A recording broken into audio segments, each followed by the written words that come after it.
Hello எல்லாருக்கும் வணக்கம். கோலிவுட்டில் இன்னும் அந்த காட்டுத்தீ எரிஞ்சுக்கிட்டே இருக்குது. தலைவர் 173. நாங்களும் அடுத்த டாபிக் போகலான்னு பார்த்தா உண்மையில் இண்டஸ்ட்ரியில் பேசுறதுக்கு எந்த டாப்பிக்குமே இல்லை. பெரிய பெரிய தலைவர் கூட இதை பற்றி தான் இன்னும் பேசிட்டு இருக்காங்கன்னா பார்த்துக்கிங்க.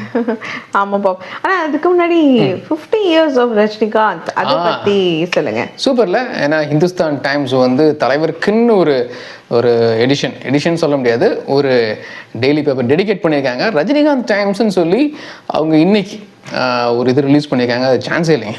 ஒரு நேஷ்னல் வைடு இருக்கிற ஒரு டெய்லி நியூஸ் பேப்பர் ரஜினிகாந்த் டைம்ஸ்ன்னு சொல்லி அவங்களோட பிராண்ட் நேம் பேரே மாற்றி டைம்ஸ் மட்டும் வந்திருக்கு. But super. 50 years செலிப்ரேஷன் போட்டிருக்காங்கிறது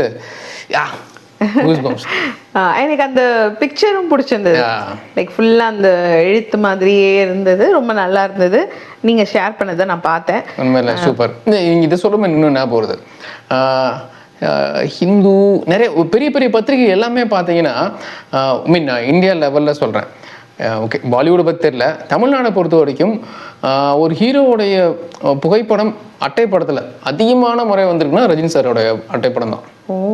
நான் சொல்கிறேன், இந்தியா டுடே, ஆனந்தவடன், குமுதம் எல்லாத்தையும் எடுத்து பார்த்தாலும் தலைவரோட படத்தை வச்சு வந்த அட்டைப்படம் தான் ஜாஸ்தி.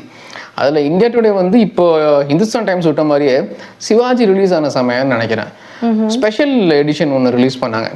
ஸ்பெஷல் இந்தியா டுடே ஸ்பெஷல்னு சொல்லி போட்டாங்க. அந்த புக்கு முழுக்க ரஜினி சாரை பற்றின விஷயம் தான். ரஜினிகாந்த்னு சொல்லி தனி இது சம்திங் மன்னாதி மன்னன் சொல்லி போட்டாங்கன்னு நினைக்கிறேன். முழுக்க ஒரு அப்போ இருந்து அந்த சிவாஜி சமயம் வரைக்கும் பண்ண சாதனைகளை வச்சு. ஸோ இப்போ ஹிந்துஸ்தான் டைம்ஸ் சூப்பர். நீங்க சொன்ன மாதிரி எனக்கும் சின்ன வயசுல நிறைய பார்த்த ஞாபகங்கள்லாம் இருக்கு. அந்த அளவுக்கு ஃபேன்ஸ்க்கும் வந்து அவரை பத்தின விஷயங்கள் படிக்கவும் சரி, கண்டிப்பா அது கலெக்டபிளா நிறைய பேர் வச்சிருப்பாங்க. கரெக்ட். ஆமா. இப்போ பேக் டு டாபிக். ஸோ நான் வந்து ஃபர்ஸ்ட் என்ன கேட்கணும்னு நினைச்சேன்னா, ஒரு பக்கம் social media 50 years of Rajinikanth இந்த மாதிரி கொண்டாடிட்டு இருக்கும் போது, இன்னொரு பக்கம் ரஜினி சார் தான் வந்து லோக்கியே வேண்டான்னு சொன்னாரு. அவர் தான் திரும்ப வந்து கதையினால பிரச்சனை பண்ணி சுந்தர் சிங் வேண்டான்னு சொல்றாரு. என்னதான் பிரச்சனை, ஏன் இந்த மாதிரி நடக்குது அப்படின்னு வந்து நிறைய விஷயங்கள் பேசப்படுது. இதை நீங்க எப்படி பாக்குறீங்க? நான் பாக்குறேன். அது என்னன்னாங்க, இது வந்து ட்விட்டர்ல பேசப்படல, நிறைய யூடியூபர்ஸ் ஆகிட்டாங்க. இப்போ அவங்களுக்கு வந்து கான்டென்ட் வேணும்.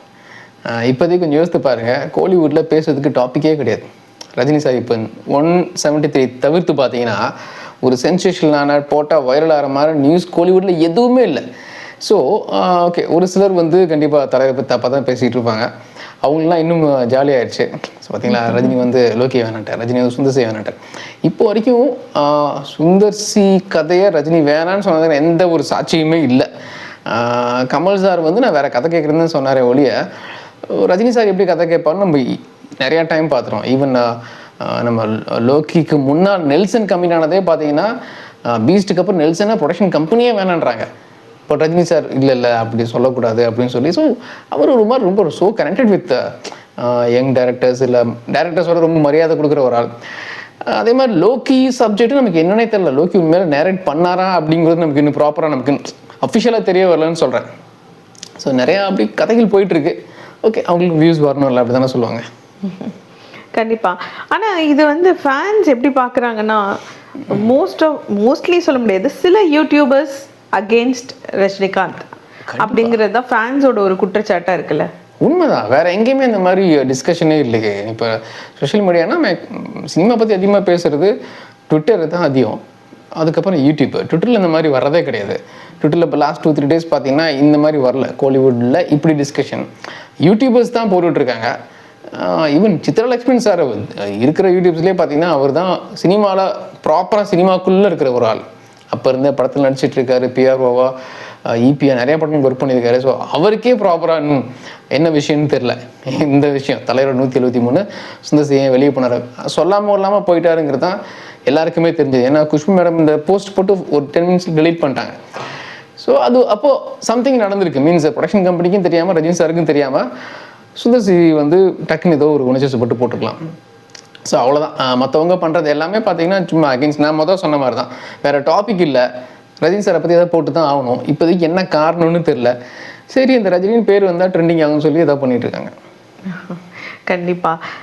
இப்போ வந்து நீங்கள் சொன்ன ஒரு விஷயத்துலேருந்தே ஒரு கேள்வி. இப்போ குஷ்பு மேம் வந்து எடுத்துக்கிட்டிங்கன்னா ஒரு அரசியல் பின்புலம் இருக்கு அவங்களுக்கு. ஸோ அவங்க வந்து பிஜேபி சேர்ந்தவங்க. கமல் சார் வந்து இப்போ ஒரு அரசியல் கட்சியை வந்து சார்ந்து இருக்கார். இந்த 2 வேறுபாடு இருக்கிறனால தான் இந்த மாதிரியான பிரச்சனைகள்லாம் வருது அப்படின்னும் பேசுறவங்க இருக்காங்க. நானும் அந்த மாதிரி வீடியோஸ்லாம் கூட பார்த்தேன். ஆனால் சத்தியமாக உண்மையே இல்லைங்க. ஏன்னா பாலிடிக்ஸ்குள்ளே இருக்கிறவங்களே பார்த்தீங்கன்னா என்னதான் மேடைகளில் பயங்கரமாக திட்டாலும் ஒரு ஃபங்க்ஷன் வந்தால் டக்குன்னு கை கொடுத்துப்பாங்க, ஜாலியாக பேசிப்பாங்க, ஹக் பண்ணிப்பாங்க பெரிய பெரிய தலைவர்களே. அது இப்போ வரைக்கும் அப்படி தான் இருக்குது, நட்பாக தான் இருப்பாங்க. ஸோ எனக்கு இதெல்லாம் சினிமாவில் எல்லா ஒரு படம் நடக்குது. இப்போ தாங்க இந்த அரசியலை பற்றி எல்லாம் சோஷியல் மீடியா ஜாஸ்தி பேச ஆரம்பிச்சிருக்காங்க. 80s 90sலேயே ஒவ்வொரு நடிகர்களும் ப்ரொடியூசரும் ஏதாவது கட்சியில் இருப்பாங்க. ஆனால் ஒன்றா சேர்ந்து ஒரு ப்ராஜெக்ட் பண்ணுவாங்க. அதுக்கும் கட்சிக்கும் சத்தியமாக சம்மந்தமே கிடையாது. ஈவன் மற்ற ஸ்டேட்டில் இல்லாத ஒரு விஷயம் தமிழ்நாட்டில் என்னென்னா, தமிழகத்தில் தான் பார்த்தீங்கன்னா சினிமாலேருந்து அரசியலுக்கு போனாங்க. அது கலைஞரியாவாக இருக்கட்டும், எம்ஜிஆர் அவர்களாக இருக்கட்டும், ஜெயலலிதா மேடமாக இருக்கட்டும். ஸோ ஒரு ஒரு பாண்டிங்கே இருக்குது பாலிடிக்ஸுக்கும் சினிமாவுக்கும். மற்ற ஸ்டேட்டில் இந்த அளவுக்கு கிடையாது. ஒரு ப்ரீமியர் ஷோ வந்து சிஎம் வந்து பார்ப்பார், கலை சம்பந்தமான விஷயம். ஸோ அதனால் அப்படி சண்டை போடுறதுக்காகவோ இந்த ப்ராஜெக்ட் இதனால தான் போச்சுன்னு சொல்லவே முடியாது. அது எல்லாம் அகெயின் வந்து ஒரு சும்மா புருடா மீன்ஸ் ஒரு உருட்டு.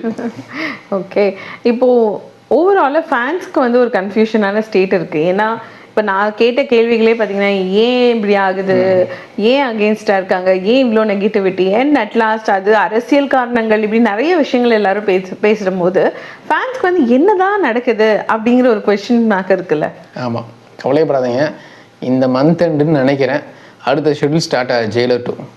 தலைவர் கண்டிப்பாக ஏர்போர்ட்டுக்கு வருவார், வெளியே வருவார். அப்போ நிருபர்கள் கேட்பாங்க, அவர் இந்த மூடி மறைச்சலாம் சொல்ல மாட்டார், அப்படி தேங்காய் உடைச்ச மாதிரி சொல்ல போகிறாரு. ஆமாம், நான் கதை கேட்டேங்க, எனக்கு பிடிக்கல, மாற்றிட்டு வர சொன்னேன், அது தெரியாமல் வெளியே போயிட்டாரு அப்படின்னு சொல்ல போகிறாரு. இல்லை, நான் கதை கேட்டேன், நல்லா தான் இருந்துச்சு, எதுக்கு போனான்னு தெரியல, நீங்கள் வந்து கமலை தான் கேட்கணும் அப்படிங்கிற மாதிரி சொல்லுவார். ஸோ வெயிட் பண்ணலாமே, அவரே சொன்னால் இன்னும் பெட்டராக இருக்கும்னு நினைக்கிறேன். கண்டிப்பாக தலைவர் அப்படி சொல்லுவார். அப்போ கண்டிப்பாக நம்ம மறுபடியும் ஒரு வீடியோ போடுவோம். அதில் இருந்து டடா பாய் டாட்னு சொல்லும்போது ஜனனி ஒரு விஷயம் டக்குன்னு கை தூக்கிட்டாங்க. எஸ் ஜனனி. ஆமா, என்னன்னா நம்ம தான் வந்து கேட்டிருந்தோம் நெக்ஸ்ட் டாபிக் என்ன பேசுறது அப்படின்னு சொல்லிட்டு ஒரு சில சஜஷன் வந்திருந்தது. சரி, அதை பத்தி பேசலாம்னு நீங்க சொல்லுங்க சார். இன்ட்ரெஸ்டிங், நானும் படிச்சேன், நிறைய இன்ட்ரெஸ்டிங்கா இருந்துச்சு. ஆமா, ஆன் டைம் வீலாக் 7945 இவர் இந்த ஐடியில இருந்து பாத்தீங்கன்னா ராஜமௌலி வந்து டைரக்ட் பண்ணா, இப்போ ரஜினி வந்து ஹீரோவா, கமல் அவர்கள் வந்து வில்லனா, இந்த யோசிச்சு பாருங்களேன், வாட் இஃப் அப்படின்னு வந்து வாட் இஃப் நடக்க வாய்ப்பு இல்லை, எனக்கு வாய்ப்பு இருக்கான்னு தெரியல. ஆனால் இவங்க 2 பேரும் கூப்பிட்டாங்கன்னா அவர் வந்துடுவார்.